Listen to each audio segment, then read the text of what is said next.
नमस्कार। अंतर्राष्ट्रीय खबरों के हमारे इस खास कार्यक्रम में आपका स्वागत है। मैं हूं चंद्रशेखर जोशी। इस कार्यक्रम में हम आपको इस वक्त की बड़ी अंतर्राष्ट्रीय खबरें बताते हैं और दो महत्वपूर्ण खबरों पर अपने विशेषज्ञ मेहमान के साथ चर्चा भी करते हैं।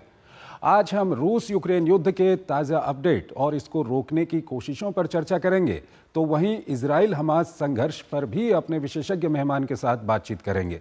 लेकिन आइए सबसे पहले आपको दिखाते हैं इस वक्त की अंतर्राष्ट्रीय हेडलाइंस। यूक्रेन शांति वार्ता को लेकर रूस और अमेरिका के बीच सोमवार को रियाद में अगले दौर की वार्ता। अमेरिकी प्रतिनिधिमंडल की यूक्रेन के प्रतिनिधियों से भी होगी चर्चा।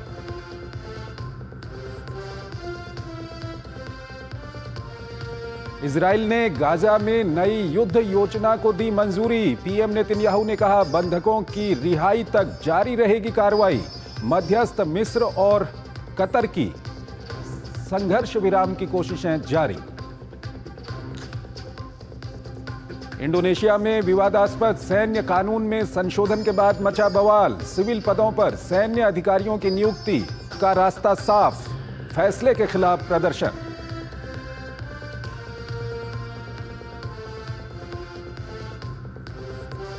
सूडानी सेना का दावा, कहा राष्ट्रपति भवन का नियंत्रण हासिल करने के बेहद करीब। अर्धसैनिक बल रैपिड सपोर्ट फोर्सेस से अधिकतर हिस्सों को छीना। खार्तूम में भारी गोलीबारी।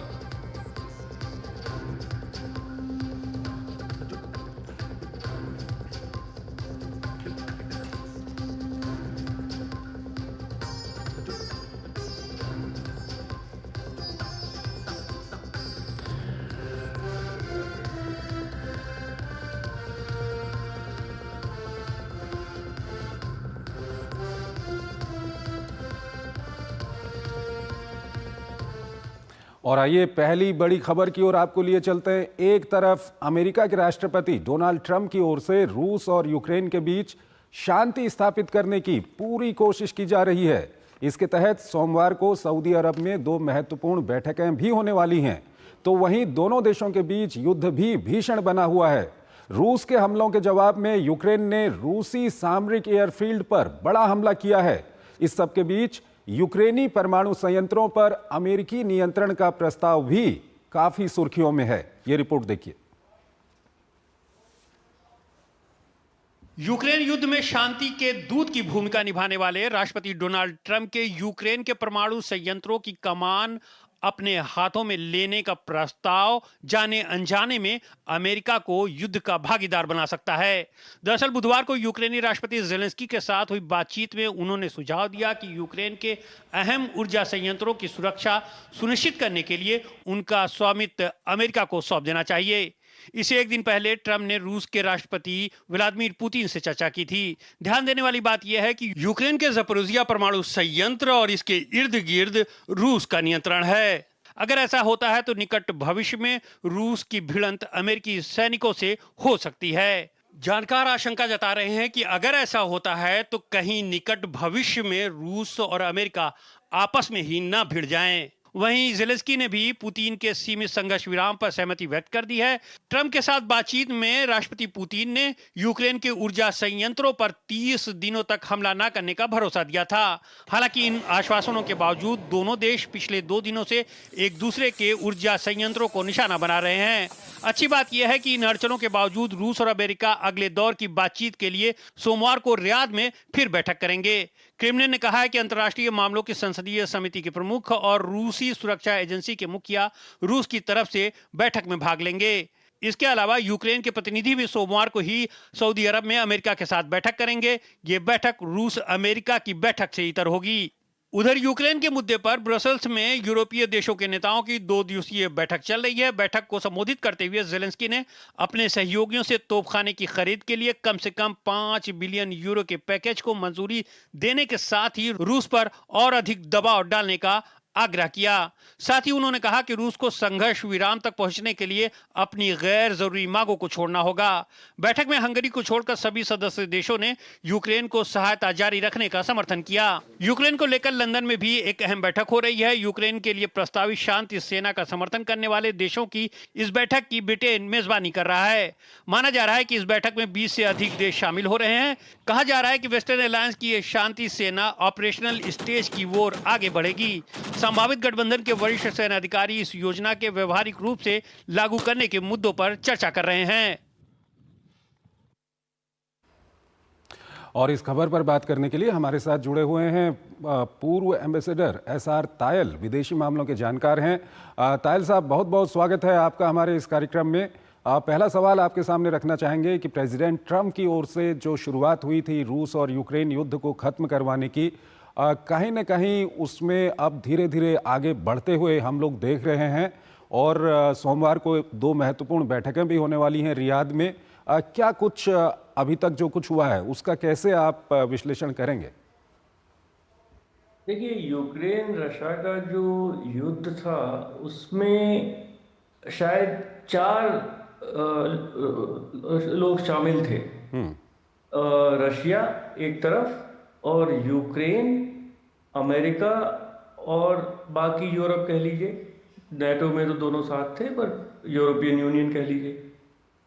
पर जिस तरह से राष्ट्रपति ट्रंप अपना जो युद्ध विराम का जो उनकी मांग है उसको आगे बढ़ा रहे हैं, उसमें केवल अमेरिका और रूस ही बातचीत कर रहे हैं। जैसा आपके बताया कि सोमवार को रियाद में फिर मीटिंग होगी, उसमें यूक्रेन भी नहीं है और यूरोपियन यूनियन भी नहीं है। लेकिन वहीं पर यूक्रेन और अमेरिका के अधिकारियों की भी एक अलग बैठक होनी है उस दिन। वो पर रशिया से यूक्रेन की बात नहीं हो रही है। तो अमेरिका कहीं ना कहीं एक मध्यस्थ का रूप इसमें रोल अदा करेगा। पर दूसरी जो बात है कि जैसे राष्ट्रपति ट्रंप के जो भी वक्तव्य आ रहे हैं, पहले कुछ वहाँ के मिनरल्स के बारे में कुछ वक्तव्य आए थे, अब वहाँ का जो परमाणु ऊर्जा के संयंत्र है, ज़ापोरिज़िया है या और भी हैं उनके पास, यूक्रेन के पास, उनके बारे में भी कुछ वक्तव्य आए हैं कुछ। तो अमेरिका क्या चाहता है यूक्रेन से कि जो भी युद्ध विराम होगा उसकी क्या रूपरेखा होगी, क्या बॉर्डर्स कुछ रूस पीछे हटेगा नहीं हटेगा, या जहां वो हटेगा क्या वो इलाका अमेरिका कंट्रोल करेगा, कौन कंट्रोल करेगा, और उसमें यूरोपियन यूनियन के और देशों का क्या रोल रहेगा। क्योंकि देखिए, लंदन में वो 20 देशों की अलग एक मीटिंग चल रही है जी। जो नेटो में, तो अब अमेरिका उनके साथ नहीं है तो नेटो की मीटिंग तो कर नहीं सकते। तो 20 देश मिलके क्या वो यूक्रेन को किस तरह से असला सप्लाई करेंगे। कुछ बात ये भी हो रही है कि शायद अमेरिका, फ्रांस, ब्रिटेन और कुछ देश अपनी कुछ फौजें भी वहां भेज दें, वो वहां क्या करेंगे। तो इस समय बहुत सारे चीजें हैं जिनमें जब ये चारों अपना अपना भविष्य देख रहे हैं, अपना रोल देख रहे हैं और कहाँ ये युद्ध जाएगा वो देख रहे हैं। वो चाह रहे हैं अमेरिका, यूरोपियन यूनियन के देश, रशिया और यूक्रेन, और 4 में यूक्रेन और यूरोप तो शायद साथ साथ है, और कहीं ना कहीं कुछ समझौता या कुछ अंडरस्टैंडिंग शायद राष्ट्रपति पुतिन और राष्ट्रपति ट्रंप में है। पर भविष्य बताएगा कि अब रशिया ने जिस तरह की कंडीशंस लगाई हैं पूर्ण युद्ध विराम के लिए, वो तो मेरे ख्याल से कोई भी नहीं मानेगा, राष्ट्रपति ट्रंप भी नहीं मानेंगे। सर देखिए, ये युद्ध जो है काफी लंबे समय से चल रहा है, तो ऐसा तो हो नहीं सकता कि एक दिन में दोनों से बातचीत हो और युद्ध रुक जाए। लेकिन ये एक बड़ी सफलता है कि ज़ेलेंस्की की ओर से भी और पुतिन की ओर से भी ये कहा गया कि हम राजी हैं, युद्ध विराम हम करेंगे। हालांकि उन्होंने अपनी अपनी कंडीशन लगाई हैं। अब सवाल ये उठता है कि जब ज़ेलेंस्की और रूस दोनों कह रहे हैं कि हाँ हम करेंगे, हमारी ये कंडीशंस हैं, उस पर बातचीत होनी है अभी सोमवार को, यूरोपियन यूनियन का रोल आप किस तरह से देखते हैं? क्योंकि यूरोपियन यूनियन बिना अमेरिका के यूक्रेन को कितना सपोर्ट कर सकता है या करेगा? मैं समझता हूँ कि यूरोपियन यूनियन का रोल इस समय बहुत मुख्य है कि वो यूक्रेन को उकसाएगा कि अमेरिका के दबाव में ना आए। हो सकता है कि वो करे, पर फिर प्रेसिडेंट ट्रम्प बहुत नाराज होंगे। तो क्या यूरोपियन यूनियन इस स्थिति में है कि यूक्रेन की सहायता आर्थिक भी करे, सामरिक भी करे और पूरा असला भी वहाँ पे यूक्रेन को दे?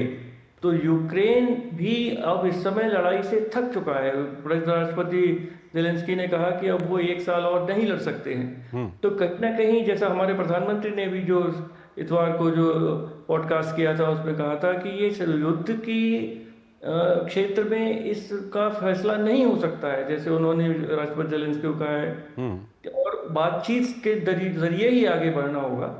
पर बातचीत में अमेरिका इस समय जो बहुत ही एक मुख्य रोल उसका है मध्यस्थ के रूप में, और राष्ट्रपति पुतिन से तो केवल अमेरिका ही बात कर रहा है, यूरोपियन यूनियन का तो कोई बातचीत नहीं है। बिल्कुल सर, ये सोमवार को देखना होगा कि बातचीत में वहां पर क्या कुछ होता है। एक सवाल आपके सामने रखूंगा, बहुत संक्षेप में सर बताइएगा, वक्त कम है। जो प्रेसिडेंट ट्रम्प की ओर से प्रपोजल दिया गया है कि यूक्रेनियन जो एटॉमिक और न्यूक्लियर पावर प्लांट हैं उनको उनका नियंत्रण अपने हाथ में लेने का, इसको आप किस तरह से देखते हैं? ये किस तरह से रहेगा ये सब कुछ? हालांकि जेलेंस्की कहते हैं कि वो यूक्रेन की संपत्ति है, अगर अमेरिका वहां पर कुछ इन्वेस्ट करना चाहता है, इस तरह की बातचीत आ रही है। ये जो ज़ापोरिज़िया का जो न्यूक्लियर प्लांट है वो इस समय रशिया के कब्जे में है और है वो यूक्रेन का। तो शायद इस पर कुछ बातचीत हो कि वो अमेरिका कंट्रोल में अपने ले ले। और बाकी तो जो न्यूक्लियर वहाँ पे ऊर्जा के संयंत्र में, तो यूक्रेन, मैं नहीं समझता कि यूक्रेन वो अमेरिका को देना चाहेगा। तो अभी राष्ट्रपति ट्रम्प ने भी कुछ जो बोले हैं उसके पीछे उनका उद्देश्य क्या है, मंतव्य क्या है और वो क्या करना चाहते हैं, इसमें अभी कुछ क्लैरिटी नहीं है। तो अमेरिका की तरफ से कुछ क्लैरिटी हो कि वो क्या चाहता है। यूक्रेन में युद्ध विराम के बाद, युद्ध विराम तो वो चाहते हैं, ये तो कहा राष्ट्रपति ने बार बार कहा है कि युद्ध विराम होना चाहिए और पूरा युद्ध विराम होना चाहिए। तो उस रास्ते पर अगर आगे बढ़ेंगे तो जो इस समय यूक्रेन का एरिया रशिया के पास है, करीब करीब 20%, वो क्या रशिया के साथ ही रहेगा या कुछ और उसमें अमेरिकन फोर्सेस आएंगी, वो क्या होगा, ये सब बातचीत का विषय है और इसमें बड़ी लंबी बातचीत होगी। पर अभी तो युद्ध विराम भी नहीं हुआ। यूक्रेन ने भी कुछ ड्रोन्स उधर रशिया पे दागे हैं और रशिया ने भी यूक्रेन की तरफ ड्रोन्स पे से हमला किया है। तो अभी मैं समझता हूं कि ठीक है सर, ऐसे में सबकी नजरें लगी रहेंगी कि सोमवार को जो बैठकें होंगी उसमें क्या कुछ निकल के आता है और किस तरह से ये पूरा मामला आगे बढ़ेगा। लेकिन जैसा कि आपने कहा कि भारत भी चाहता था और भारत के प्रधानमंत्री ने भी कहा कि बातचीत होनी चाहिए, तो बातचीत कहीं ना कहीं शुरू हुई है। ये एक अच्छी खबर है पूरी दुनिया के लिए। सर हमारे साथ बने रहिएगा, एक और खबर है उस पर अभी हम आपसे बातचीत करेंगे, लेकिन यहाँ पर एक छोटा सा ब्रेक लेते हैं।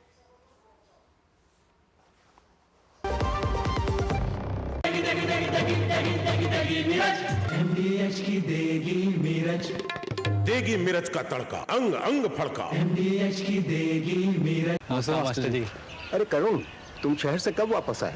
परसों आया मास्टर जी, माँ का बार बार फोन अच्छा गिरधर, तुमने जो जानकारी दी उससे मेरे बेटे का काफी भला हुआ। Thank you sir. यार गिरी, तब पॉपुलर बन गया तू। पॉपुलर नहीं यार, डिस्ट्रीब्यूटर बन गया म्यूचुअल फंड्स का। मैं इन सभी की मदद करता हूँ, उनका भला होता है तो वो दुआ देते हैं। वाह यार। अगर आप भी मेरी तरह म्यूचुअल फंड्स डिस्ट्रीब्यूटर बनना चाहते हैं तो जाइए mfdkareshuru.com पर। तो करें शुरू। जब धरती चीर कर निकलता है लोहे का पत्थर और मिलता है मोंगिया के जोश से, फिर तपता है, पिघलता है और बनता है फौलाद। अब होता है सरिया सारी खूबियों के साथ। मोंगिया स्टील, मजबूत देश का मजबूत सरिया। जो लक्ष्य चुना था समझ आने लगा है। GLA यूनिवर्सिटी, उच्च लक्ष्य की निश्चित प्राप्ति। तुमने नौकरी छोड़ दी, अब आगे क्या प्लान है? Full time mutual fund distribution. बेटा, इतने में घर कैसे चलेगा? पापा, मेरे पास 150 क्लाइंट्स ऑलरेडी हैं और नए क्लाइंट्स मिलते रहते हैं।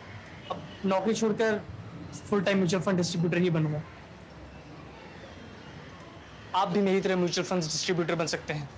जानिए कैसे? mfdkareshuru.com पर। तो करें शुरू। सस्ते वाले दाल मसाले स्वाद हुआ बेकार। MDH की हल्दी मिर्ची धनिया करे कमाल। ये रंग दे, ये खुशबू दे, ये तीखा, ये कम पड़े। क्या निराला MDH मसाला।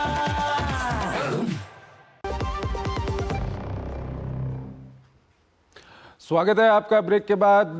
पश्चिम एशिया में एक बार फिर तनाव बढ़ गया है। इजराइल ने गाजा पर हवाई हमलों के साथ साथ जमीनी कार्रवाई भी बढ़ा दी है। वहीं हमास और यमन के हुथियों की तरफ से इजराइल पर जवाबी कार्रवाई के तहत रॉकेट दागे गए हैं। इस बीच अमेरिका ने चिंता व्यक्त करते हुए कहा है कि सीज फायर का प्रस्ताव मौजूद है, लेकिन वक्त तेजी से निकल रहा है। उधर ईरान भी ट्रंप की धमकी के बावजूद कुछ नरम पड़ा है। ये रिपोर्ट देखिए।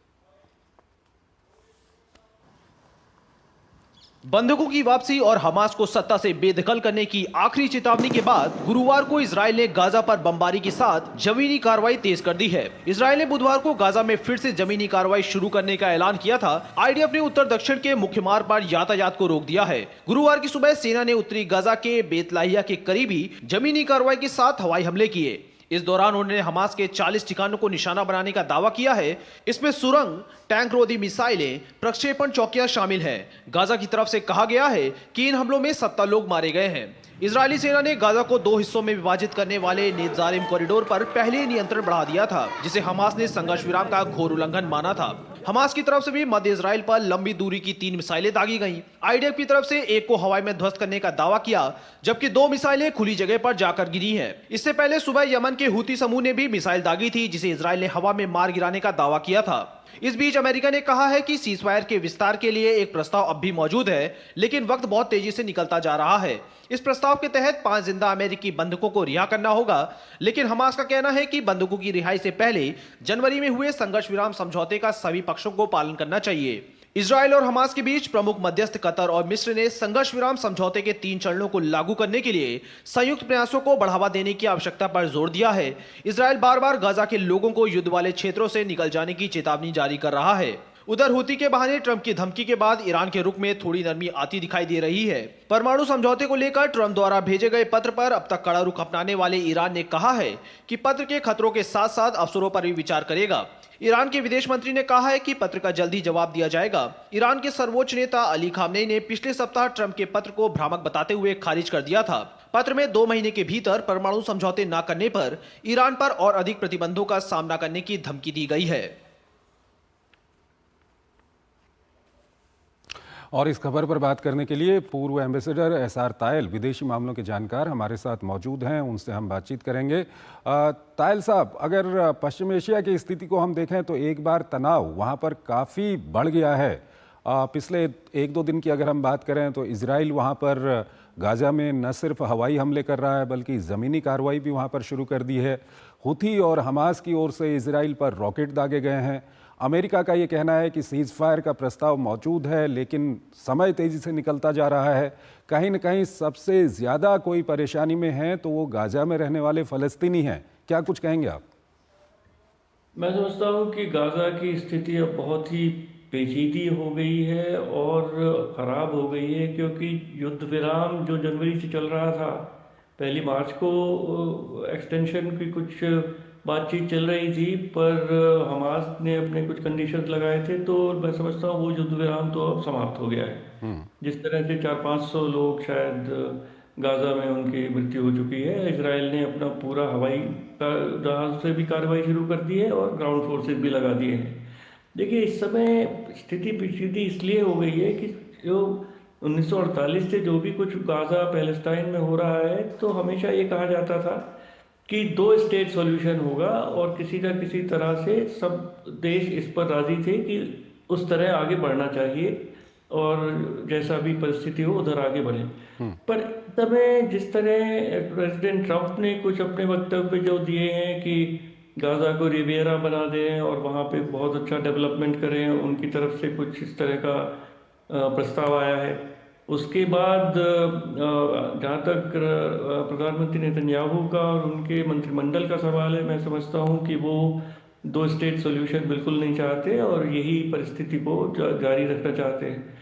और जो अरब देश हैं मुख्य, सऊदी अरेबिया हो, जॉर्डन, कुवैत और यूएई वगैरह, वो गाजा का अपने आप मिलकर उसका डेवलपमेंट करना चाहते हैं एक बार युद्ध खत्म हो जाए।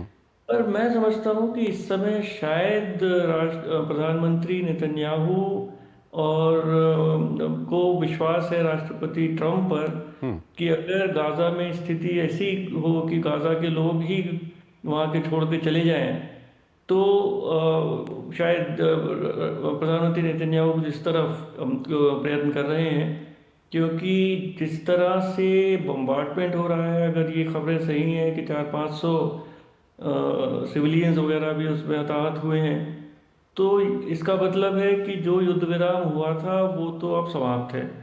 इस समय ऐसा है कि शायद 24 जिंदा हॉस्टेजेस हैं और 30-35 शायद उनकी मृत्यु हो चुकी है हॉस्टेजेस की। तो वही केवल हमास के पास या गाजा के लोगों के पास केवल एक यही अब हॉस्टेज को ही है उनकी जो शक्ति कह लीजिए उसको, या ब्लैकमेल की पावर कह लीजिए, या जो भी कहा जाए। बाकी उनके पास कोई बार्गेनिंग चिप नहीं है, उनका कोई देश उनका समर्थन नहीं कर रहा है, और उनको अब इजराइल से किस तरह समझौता वो करेंगे, इसका पूरा जो लीवर है, जो पूरा स्टीयरिंग है, वो प्रधानमंत्री नेतन्याहू के पास है। बिल्कुल, लेकिन कहीं ना कहीं जिस तरह की स्थिति बनी हुई है उसमें वहाँ पर शांति विराम की तुरंत वहाँ पर ज़रूरत है। एक सवाल और आपके सामने रखेंगे सर, संक्षेप में बताइएगा, वक्त कम है। ट्रंप की ओर से ईरान को पत्र भेजा गया था ईरान के परमाणु कार्यक्रम को लेकर के। उस वक्त पे ईरान की ओर से बड़ा कड़ा रुख दिखाया गया था। मसूद पेजेशकियान ने तो यहाँ तक कहा था कि आपको जो करना है आप कर लो, हम आपसे बातचीत नहीं करेंगे। लेकिन अब कहीं ना कहीं बातचीत की बात ईरान करने लगा है, क्या कुछ कहेंगे? मैं समझता हूँ कि देखिए, राष्ट्रपति ट्रंप अमेरिका के राष्ट्रपति हैं और बहुत शक्तिशाली देश के राष्ट्रपति हैं। तो उनसे किसी भी देश अगर वो कोई पत्र लिखते हैं तो उसको बहुत गंभीरता से लेना चाहिए और उसके पूरे इज्जत के साथ उसका एक जवाब देना चाहिए। मैं समझता हूँ कि राष्ट्रपति ज़ेलेंस्की और कुछ लोगों ने गलती की कि पब्लिकली उनको कन्फ्रंट किया और उसका बहुत ही ख़राब परिणाम उनको भुगतना पड़ा। तो अब राष्ट्रपति ज़ेलेंस्की भी कह रहे हैं कि जी जो राष्ट्रपति ट्रंप प्रयत्न कर रहे हैं हम उसके साथ हैं। तो राष्ट्रपति ट्रंप का जो भी प्रस्ताव ईरान को गया है, ईरान को सोच समझ के उसका जवाब देना चाहिए। ठीक है। और वार्ता शुरू करनी चाहिए। ठीक है सर, उसी से आगे कोई रास्ता निकलेगा। बहुत बहुत आपका शुक्रिया सर, आप हमारे इस कार्यक्रम में जुड़े और दोनों ही महत्वपूर्ण विषयों पर आपने अपना महत्वपूर्ण विश्लेषण हमारे दर्शकों के सामने रखा। और इसी के साथ इस कार्यक्रम को हम यहीं पर ख़त्म करते हैं और जाते जाते आपको छोड़ जाते हैं आज की कुछ और महत्वपूर्ण अंतर्राष्ट्रीय खबरों के साथ। आप इन खबरों को देखिए और हमारी पूरी टीम को इजाज़त दीजिए। नमस्कार। तुर्की में इस्तांबुल के मेयर और विपक्षी नेता इकरम इमामोगलू की गिरफ्तारी के बाद देश भर में विरोध प्रदर्शन शुरू हो गए हैं। प्रदर्शनकारियों और पुलिस के बीच झड़प की भी खबर है। कई नेता और पत्रकारों को गिरफ्तार किया गया है। 22 साल से सत्ता में रह रहे राष्ट्रपति एर्दोआन के खिलाफ ये सबसे बड़े प्रदर्शनों में से एक माना जा रहा है। इमामोगलू आधुनिक तुर्की के निर्माता मुस्तफा कमाल पाशा की पार्टी रिपब्लिकन पीपल्स पार्टी के नेता है। उन्हें 23 मार्च को राष्ट्रपति उम्मीदवार बनाया जाना था, लेकिन इससे पहले ही उन्हें भ्रष्टाचार और एक आतंकी संगठन की मदद करने के आरोप में गिरफ्तार कर लिया गया है। लोग इसे अगले राष्ट्रपति के खिलाफ तख्तापलट बता रहे हैं। पूर्वी कांगो में रवांडा समर्थित M23 विद्रोहियों ने कांगो और रवांडा की ओर से युद्ध विराम के आह्वान को ठुकरा दिया है। वहीं विद्रोहियों ने DR कांगो के एक और रणनीतिक शहर वालिकेल पर कब्जा कर लिया है। दरअसल कतर की मध्यस्थता में DR कांगो और रवांडा के राष्ट्रपतियों की बैठक के बाद विद्रोहियों से युद्ध विराम का आह्वान किया गया था। इंडोनेशिया की संसद में सैन्य कानून में संशोधन पास होने के बाद देश में बवाल मचा हुआ है और इसका काफी विरोध हो रहा है। इस कानून में संशोधन के बाद कई सिविल पदों में भी सैन्य अधिकारियों की नियुक्ति हो सकेगी, जिसे लोग नागरिक जीवन में सैन्य हस्तक्षेप बता रहे हैं। सूडान की सेना अर्धसैनिक बल रैपिड सपोर्ट फोर्सेस से खार्तूम में राष्ट्रपति भवन का नियंत्रण हासिल करने की करीब है। राजधानी खार्तूम के अधिकतर हिस्सों में सेना का कब्जा हो चुका है। दोनों बलों के बीच गृह युद्ध से सूडान की स्थिति जर्जर हो चुकी है। जर्मनी ने सीरिया में अपना दूतावास फिर से खोल दिया है, जो दमिश्क में नए नेतृत्व के साथ राजनयिक संबंधों को दिखाता है। बशर अल असद के पतन के बाद मानवीय और सुरक्षा समस्याओं का सामना कर रहा सीरिया लगातार दुनिया में अपने संबंधों को नए आयाम दे रहा है। पिछले कुछ महीनों में चीन में 4 कनाडाई नागरिकों को जहर का इंजेक्शन देकर मौत की सजा देने पर कनाडा ने चीन के समक्ष विरोध दर्ज कराया और निंदा की, तो वहीं चीन ने कहा है कि ये सभी ड्रग्स संबंधित अपराधों से जुड़े थे। उत्तर कोरिया की सीमा के पास अमेरिका और दक्षिण कोरिया का संयुक्त सैन्य अभ्यास खत्म हो गया है। फ्रीडम शील्ड नाम का यह अभ्यास 10 मार्च को शुरू हुआ था।